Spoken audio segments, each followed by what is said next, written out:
Ada sejarah menarik soal polisi wanita alias Polwan di Indonesia. Lahir 1 September 1948. Kemunculan proses Polwan tidak sederhana dan butuh proses panjang. Semua berawal dari kota Bukit Tinggi, Sumatera Barat saat pemerintahan darurat Republik Indonesia menghadapi agresi militer Belanda kedua. Saat itu terjadi pengungsian besar-besaran. Pria, wanita, dan anak-anak meninggalkan rumah mereka untuk menjauhi titik-titik peperangan. Saat itu, pengungsi rentan diperiksa polisi dengan dalih takut ada penyusup. Merasa tak terima, pengungsi wanita enggan diperiksa dan digeledah secara fisik oleh polisi pria. Nah, dari sana pemerintah Indonesia menunjuk Sekolah Polisi Negara Bukit Tinggi untuk membuka pendidikan inspektur polisi bagi perempuan.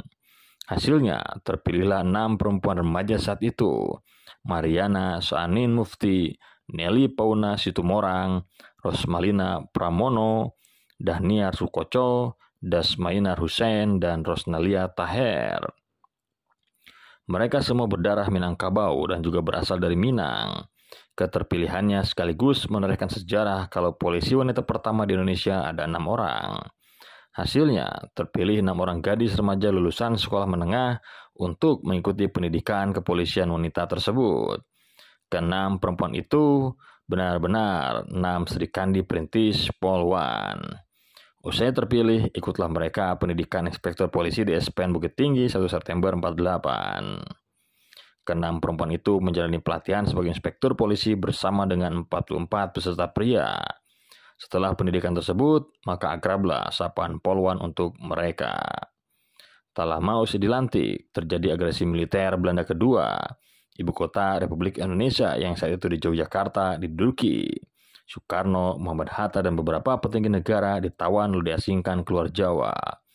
Agresi itu kemudian membuat pusat pemerintahan di Yogyakarta goyah, namun tidak di Bukit Tinggi.